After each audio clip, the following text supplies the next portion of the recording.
अस्सलाम वालेकुम। आज हमारा बायो का सेकंड चैप्टर है और इसमें पहले टॉपिक है biological molecules in protoplasm. Protoplasm क्या होता है? Living matter, a cell of living matter. ये प्रोटोप्लाज्म है। Protoplasm consist of cytoplasm and nucleus. Cytoplasm and nucleus. ये क्या है? प्रोटोप्लाज्म। प्रोटोप्लाज्म क्या होता है? Living matter of a cell. ये प्रोटोप्लाज्म की definition, living matter of a cell is called a protoplasm. ये इसकी प्लाज्मा मेम्ब्रेन है।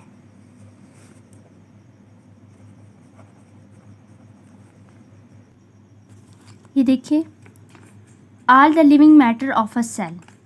एक सेल का लिविंग मैटर को कहते हैं प्रोटोप्लाज्म। ये प्रोटोप्लाज्म है। इसमें क्या होता है? Cytoplasm, nucleus. इस टॉपिक में हम पढ़ेंगे कि जो प्रोटोप्लाज्म है ना, उसमें कौन से बायोलॉजिकल मॉलिक्यूल्स है। बायोलॉजिकल मॉलिक्यूल्स क्या होते हैं? Different chemical compounds of living beings. Chemical compound जो लिविंग बींग्स के होते हैं।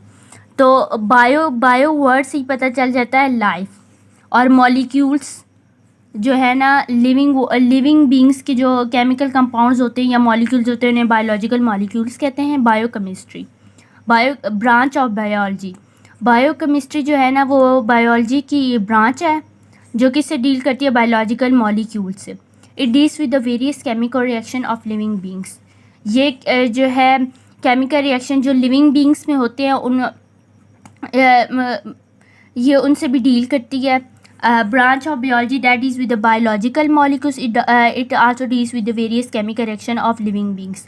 यानी एक लिविंग बींग में जो बायोलॉजिकल मॉलिक्यूल पाए जाते हैं और उनके केमिकल रिएक्शन को कहते हैं biochemistry. Chemical composition of protoplasm. जो प्रोटोप्लाज्म है उसकी केमिकल कंपोजिशन क्या है? Bio elements approximately 25 elements out of 92 naturally occurring elements of earth are found in living beings. These are called bioelements. Bio mean life, bioelements that related to living beings. तो कहते हैं कि 92 naturally occurring elements हैं, जिनमें से जो 25 elements हैं ना, वो लिविंग बींग्स में पाए जाते हैं, इसलिए उन्हें कहते हैं bio elements. Composition of human bodies. Human body की composition. Human body is composed of only 16 bio elements out of 25 bio elements. These elements can be classified on the basis of their proportions in organisms. कि जो है ना, total तो 92 naturally occurring elements है, इनमें से 25 bio elements है, लेकिन जो इनमें से 16 है वो क्या करते हैं? ह्यूमन बॉडी कंपोस्ट करते हैं। और इनकी जो इन एलिमेंट्स को क्लासिफाई किया जाता है इनकी प्रोपोर्शन के, उस ह्यूमन में कितनी इनकी प्रोपोर्शन है। टोटल नेचुरली अकरिंग एलिमेंट, इसमें से सिर्फ 25 बायो एलिमेंट्स हैं और इनमें से 16 जो है ना, compose human body. Human body जो कंपोज हुई होती है 16 बायो एलिमेंट्स से हुई हुई होती है। फिर है major bio elements. The 6 commonest bio elements that constitute 99% of protoplasm are called major bio elements. जो एक प्रोटोप्लाज्म होता है ना, उसमें ये प्रोटोप्लाज्म है, इसमें ये 1% अलग है और ये 99% अलग है। तो ये जो 99% होता है ना इसका, ये 6 एलिमेंट से बना होता है। किसका? ह्यूमंस में ये 6 एलिमेंट से बना होता है 99%, और 1 जो है ना अदर एलिमेंट्स से होता है। तो जो ये 6 होते हैं ना एलिमेंट्स, इनको मेजर एलिमेंट्स कहते हैं। Major bio elements. ये मेजर बायो एलिमेंट्स कौन कौन से हैं?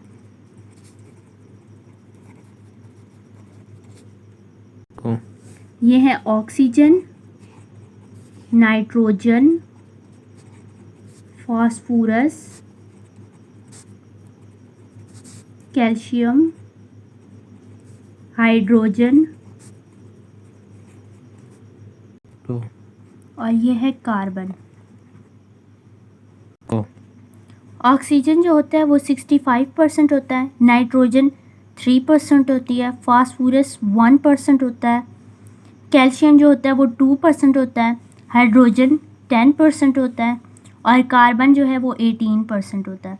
इनको टोटल करो तो इज इक्वल टू 92%, 99%, सॉरी 99%। ये एक प्रोटोप्लाज्म का बनाते हैं ये मेजर बायो एलिमेंट्स। तो ये बहुत ज़्यादा एरिया जो है ना कॉन्स्टिट्यूट करते हैं, इसलिए बहुत ज़्यादा एरिया कंटेन करते हैं, इसलिए इसको हम कहते हैं मेजर बायो एलिमेंट्स।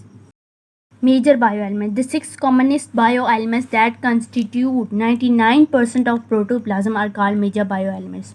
आगे है minor bioelements. Minor bioelements are those that are found as less than 1%. जैसे ये मेजर बायो एलिमेंट्स वो थे जिन्होंने 99% जो है ना कॉन्स्टिट्यूट किया था, और जो 1% जिन्होंने कॉन्स्टिट्यूट किया था उन्हें कहेंगे minor bio elements. Minor bio elements are those that are found as less than 1%, यानी जो 1% से कम होंगे उन्हें कहेंगे माइनर बायो एलिमेंट्स। और जो ट्रेस बायो एलिमेंट्स हैं, those bio elements that are found less than 0.01% of the protoplasm are called trace bio elements. जो 99% होंगे वो मेजर बायो एलिमेंट्स, जो 1% होंगे वो माइनर बायो एलिमेंट्स, और जो 0.01% होंगे वो trace bio elements. Those bioelements that are formed less than 0.01% of the protoplasm are called trace elements. ये इनकी एग्जांपल्स हैं। माइनर एलिमेंट्स में क्या होता है, include potassium 0.35%, that is less than 1%, that 1% ये 0.35 है। सल्फर 0.25%, ये भी 1% से कम है। क्लोरीन 0.15%, 1% से कम है। सोडियम 0.15%, ये भी 1% से कम है।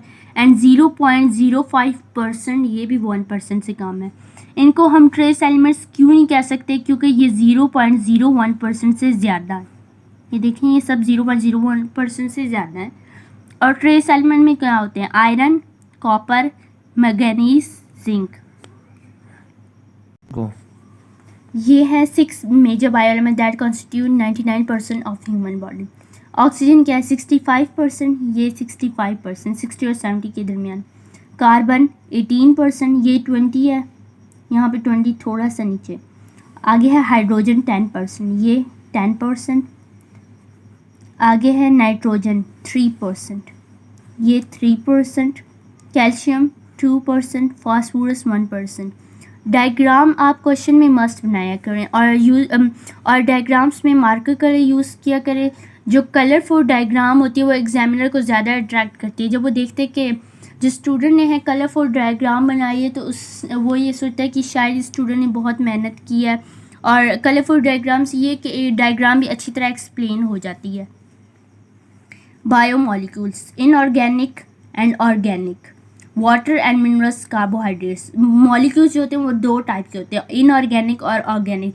जो ऑर्गेनिक होते हैं उनमें कार्बोहाइड्रेट्स होते हैं, और जो इनऑर्गेनिक होते हैं उनमें वाटर एंड मिनरल्स। आगे है proportions of various biomolecules in bacteria and mammalian cell. Bacterial क्या होता है, बैक्टीरियल सेल कौन से होते हैं, जो बैक्टीरिया की सेल होते हैं, ममेलियन सेल। ममेलियन सेल वो होते हैं जो है ममेलिया के सेल होते हैं। ममेलिया क्या होता है, ममेलिया आर द ऑर्गेनिजम्स, वो ऑर्गेनिज्म जिनकी स्किन पर हेयर्स हों, ज़्यादा हों या कम हों, और वो जो है ना वो अंडे नहीं देते। वैसे ही उनकी जो है ना वो वैसे ही जो है ना बेबी प्रोड्यूस करते हैं। वो एग जो है ना अंडे नहीं देते, और उन पर कोई शेल नहीं होता। तो और जो है ना जो ममेलिया होते हैं वो अपने जो बच्चों को है ना फीड कराते हैं, मिल्क से फीड कराते हैं, जो ममेलिया होते हैं, और उनके सेल्स को हम कहते हैं mammalian cell. Mammalian cell biomolecules, protein जो है बैक्टीरिया सेल में 15% होता है, और ममेलियन सेल में 18% होता है। कार्बोहाइड्रेट्स बैक्टीरियल सेल में 3% होता है, और ममेलियन सेल में 4% होता है। लिपिड्स बैक्टीरियल सेल में 2% होता है, और ममेलियन सेल में 3% होता है। DNA बैक्टीरिया सेल में 1% होता है, और जो है मेमेलियन सेल में 0.25% होता है। आरएनए बैक्टीरिया सेल में 6% होता है और मेमेलियन सेल में 1.1% होता है। ये टेबल आपने ज़रूर याद करना है। को और other organic molecules, enzymes, hormones और मेटाबोलाइट्स। जो ऑर्गेनिक मॉलिक्यूल्स हैं, इंजाइम, हार्मोन्स और मेटाबोलाइट्स, वो बैक्टीरिया सेल में 2% और मेमेलियन सेल में भी 2%। वाटर बैक्टीरिया सेल में 70% और मेमेलियन सेल में भी 70%। Inorganic ions sodium, potassium, calcium, magnesium, chlorine, sulphate, ये बैक्टीरिया सेल में 1% और मेमेलियन सेल में भी 1%। जो अदर ऑर्गेनिक मॉलिक्यूल्स, वाटर और इनऑर्गेनिक आयंस, ये बैक्टीरिया सेल और मेमेलियंस दोनों में सेम है। 2%, 2%, 70%, 70%, 1%, 1%। Fundamental kind of biological molecules, जो है ना इम्पॉर्टेंट काइंड है ना बायोलॉजिकल मॉलिक्यूल्स के फंडामेंटल काइंड्स है, वो ये हैं कार्बोहाइड्रेट्स, लिपिड्स, प्रोटीन्स और न्यूक्लिक एसिड। इस पूरे चैप्टर में हम कार्बोहाइड्रेट, लिपिड, प्रोटीन और न्यूक्लिक एसिड ही पढ़ेंगे। कार्बोहाइड्रेट्स कहाँ प्रेजेंट होते हैं? Cytoplasm of the cell. को ये प्रोटोप्लाज्म था, ये इसका सारा साइटोप्लाज्म है और ये न्यूक्लियस है। तो इसमें ये प्रेजेंट होते हैं कार्बोहाइड्रेट। इनका फंक्शन क्या होता है? जैसे अगर हम किसी कार में ना फ्यूल डालें तभी वो काम करेगा, इसी तरह जो है ना कार्बोहाइड्रेट्स फ्यूल प्रोवाइड करते हैं मेटाबॉलिक एक्टिविटीज़ को, अगर सेल की जो है मेटाबॉलिक एक्टिविटीज़ को। ये क्या करते हैं? Present cytoplasm of the cell, cell के साइटोप्लाज्म में प्रेजेंट होते हैं। इनका फंक्शन क्या है? Provide fuel for the metabolic activities of the cell. ये क्या करते हैं? सेल की मेटाबॉलिक एक्टिविटीज़ के लिए फ्यूल प्रोवाइड करता है। जैसे गाड़ी को स्टार्ट करने के लिए फ्यूल यूज़ होता है ना, इसी तरह सेल की मेटाबॉलिक एक्टिविटीज़ के लिए फ्यूल जो होता है इम्पॉर्टेंट होता है, जो कार्बोहाइड्रेट्स प्रोवाइड करते हैं। नेक्स्ट है प्रोटीन्स। प्रोटीन्स क्या होता है? प्रोटीन्स प्रेजेंट इन मेम्ब्रेन्स कौन सी membrane? Plasma membrane, ribosomes, cytoskeleton and enzymes of the cells. आगे है लिपिड्स।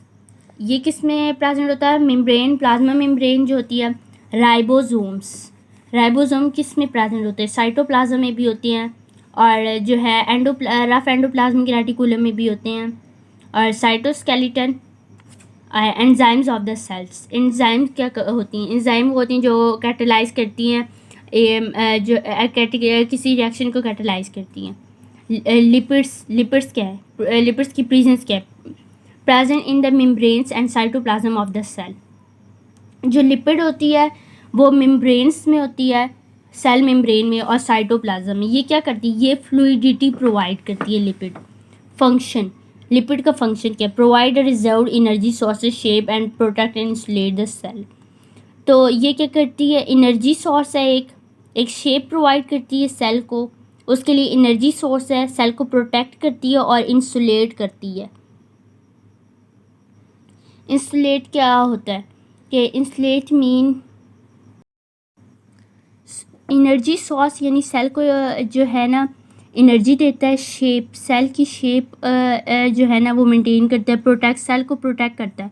और इंसुलेट द सेल्स, यानी इसको ना सेल को जो है ना उसका किसी का टेम्परेचर का इफ़ेक्ट नहीं होने देता, किसी चीज़ का इफ़ेक्ट नहीं होने देता। न्यूक्लिक एसिड डीएनए में भी होते हैं और आरएनए में भी होते हैं। न्यूक्लिक एसिड डीएनए, जो डीएनए में न्यूक्लिक एसिड होता है वो कहाँ प्रेजेंट होता है? प्रेजेंट इन क्रोमोसोम्स। क्रोमोसोम्स कहाँ प्रेजेंट होते हैं? क्रोमोसोम प्रेजेंट होते हैं न्यूक्लियस में। न्यूक्लियस किस में प्रेजेंट होता है? सेल में। और सेल किस में प्रेजेंट होते हैं? ऑर्गेनिज्म में। को ये है सेल, ये सेल का न्यूक्लियस है। न्यूक्लियस में न्यूक्लियर पोर है और इसमें एक और जैसे साइटोप्लाज्म में जैसे सेल में न्यूक्लियस होता है, इस तरह न्यूक्लियस में न्यूक्लियोलस होता है। जिस तरह सेल में जो है ना साइटोप्लाज्म होता है, इस तरह न्यूक्लियस में न्यूक्लियोप्लाज्म होता है। और इसमें जो है ना ऑर्गेनेल्स नहीं होते। जिस तरह सेल में ऑर्गेनेल्स होते हैं, इसमें ऑर्गेनेल्स नहीं होते, इसमें क्रोमोसोम्स होते हैं। और ये जो मेम्ब्रेन इसको बॉन्ड करती है, इसे कहती है न्यूक्लियर इन्वेलप और न्यूक्लियर मेम्ब्रेन। जिस तरह सेल को जो प्रोटेक्ट करती है वो प्लाज्मा मेम्ब्रेन है। को न्यूक्लिक एसिड डीएनए का फंक्शन क्या है? ये क्या करता है, सेल एक्टिविटीज़ को कंट्रोल करता है, जो सेल की एक्टिविटीज़ होती है ना उनको कंट्रोल करता है। न्यूक्लिक एसिड आरएनए, ये आरएनए की न्यूक्लिक एसिड कहाँ प्रेजेंट होता है, present in nucleoplasm and cytoplasm. Nucleoplasm is the area, nucleus में गो। ये न्यूक्लियस है, ये न्यूक्लियर पोर है, और ये जो इसका इनर पोर्शन है ना ये न्यूक्लियोप्लाज्म है, और ये क्रोमोसोम न्यूक्लियोप्लाज्म में ही है, तो इसको न्यूक्लियोप्लाज्म कहते हैं। गो। और ये सेल है, ये क्या है, ये प्लांट सेल है, तो इसमें ये न्यूक्लियस है, ये सारा साइटोप्लाज्म है, और ये प्लांट का न्यूक्लियस है, और ये न्यूक्लियस का न्यूक्लियोप्लाज्म है। तो जो है ना न्यूक्लिक एसिड आरएनए कहाँ प्रेजेंट होता है, न्यूक्लियोप्लाज्म में और साइटोप्लाज्म में। गो।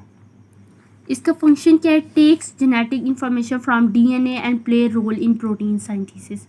ये क्या करता है कि जेनेटिक इंफॉर्मेशन लेता है डीएनए से, और फिर क्या करता है, फिर मैसेंजर आरएनए को देता है, मैसेंजर आरएनए राइबोसोम को देते हैं, राइबोसोम उसकी सीक्वेंस को जो है ना रीड करता है, फिर उसके साथ जो है ना स्पेसिफिक जो है मॉलिक्यूल से अटैच करता है, फिर प्रोटीन सिंथेसिस होती है। गो।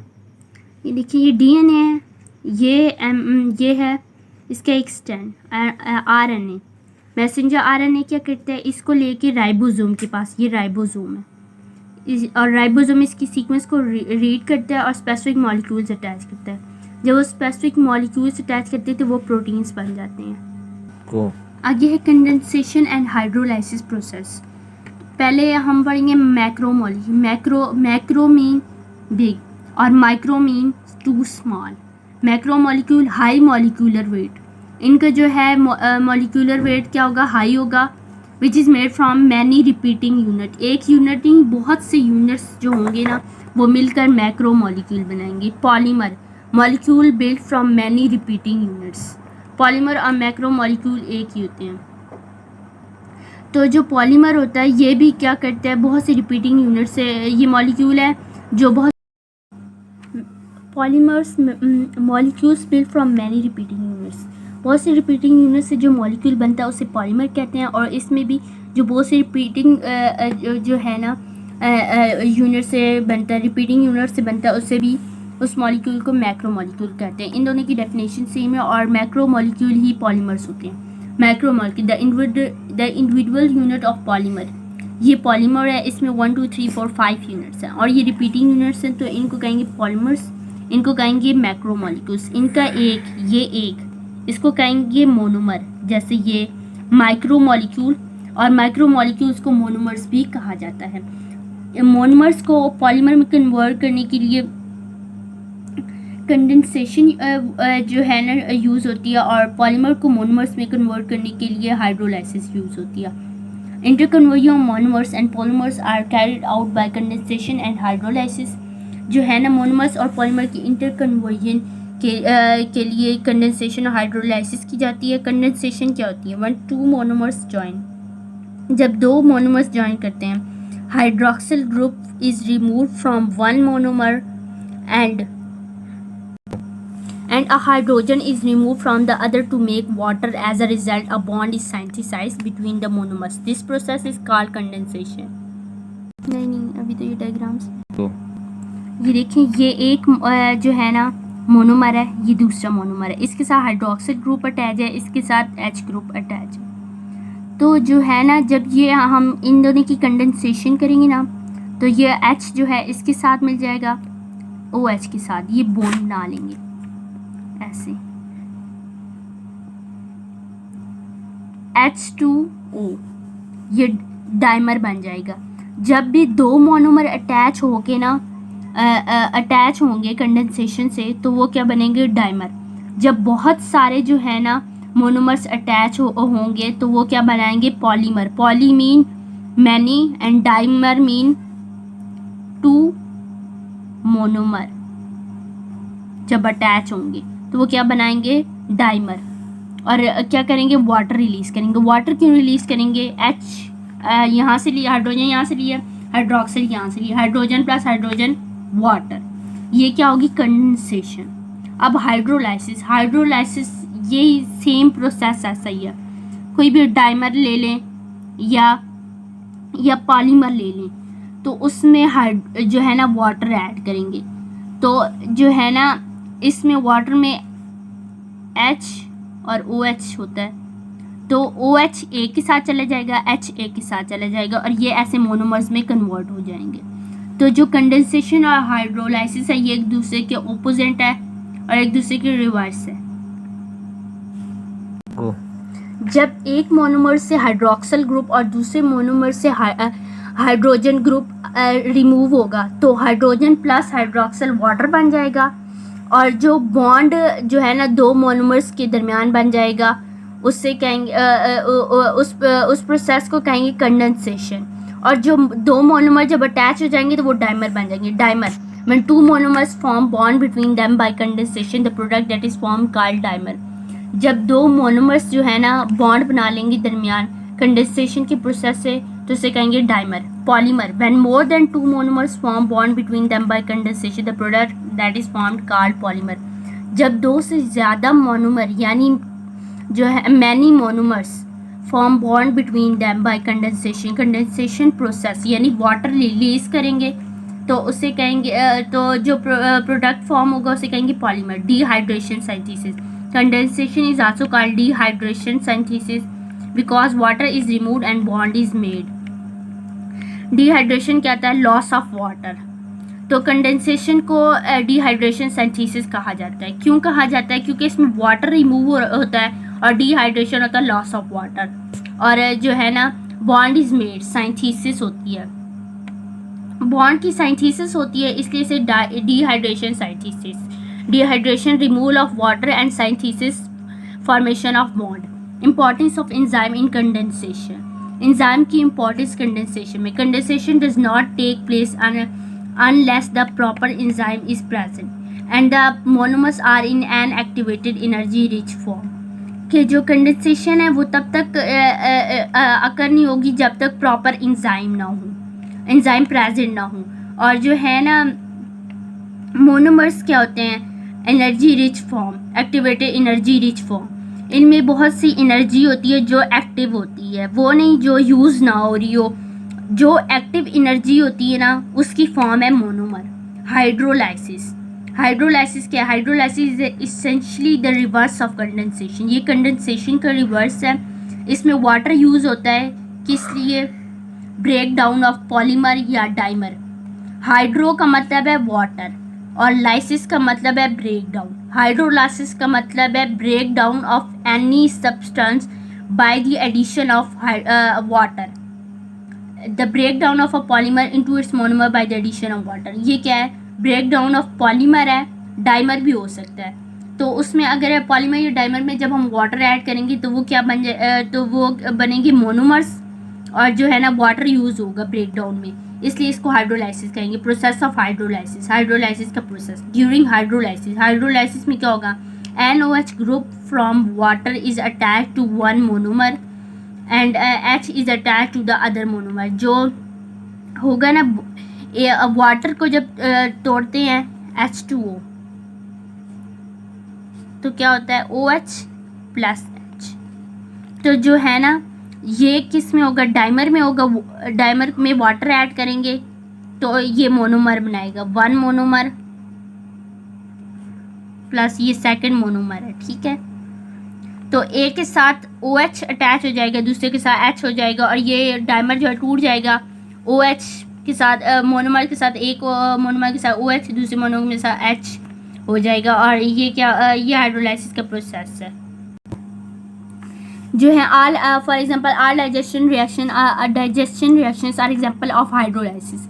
जो जितने भी डाइजेशन रिएक्शंस है ना, ये किसके एग्जांपल? हाइड्रोलाइसिस।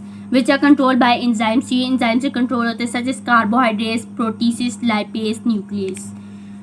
ये एंजाइम्स हैं, इनसे ये क्या जो है ना डाइजेशन रिएक्शंस जो होते हैं वो होते हैं। ये देखिए, ये डाइमर, दो मोनोमर हैं, एक साथ हाइड्रोक्सिल ग्रुप है, दूसरे के साथ हाइड्रोजन, ये दोनों कंबाइन करते हैं, वाटर बनाते हैं, और ये मोनोमर अटैच करके डाइमर बनाते हैं। अगर ये बहुत ज़्यादा हैं, जैसे ये H, ये क्या है? ये है वाटर मॉलिक्यूल, ये इसके साथ HOH है, इसके साथ भी HOH HOH। ये क्या है, ये इनके साथ और इसके साथ भी HOH HOH HOH। जब इनकी हाइड्रोलाइसिस होगी तो ये सारे जो है ना ब्लू, ये इस साथ अटैच हो जाएंगे, एक बॉन्ड H का, एक OH का, ये। और क्या होगा, हाइड्रोलाइसिस, जब इसमें वाटर ऐड करेंगे तो ये ऐसे हो जाएंगे, और जब इनमें वाटर जो है ना रिमूव करेंगे तो ये ऐसे हो जाएंगे। इसमें वाटर रिमूव कर दिया, ये जो है ना वाटर रिमूव कर दिया, ये वाटर रिमूव कर दिया, ठीक है, ये वाटर रिमूव कर दिया, ये वाटर रिमूव कर दिया, ये वाटर रिमूव कर दिया। जब कंडेंसेशन की ना, ये सारे वाटर रिमूव कर दिया और ये सब अटैच हो गए हैं। ये A के साथ H, A के साथ OH। तो कितने वाटर हमने रिमूव किए हैं, 1 2 3 4 5 वाटर रिमूव कर दिए हैं और ये बन गया पॉलीमर। बहुत से मोनोमर्स हैं, तो ये बहुत से मोनोमर्स हैं, ये क्या फॉर्म बनाते हैं, पॉलीमर। अगर इसी में 5 वाटर ऐड कर दें तो ये ऐसे बन जाएंगे। तो ये कंसेप्ट क्लियर कर लें कि जब मोनोमर अटैच होंगे तो डाइमर और पॉलीमर बनाएंगे, और जब किससे बनाएंगे, कंडेंसेशन से। जब कंडेंसेशन होगी तो वाटर रिलीज होगा, जब वाटर ऐड होगा और जो है पॉलीमर या डाइमर मोनोमर्स में कन्वर्ट होंगे तो वो क्या होगी, हाइड्रोलाइसिस।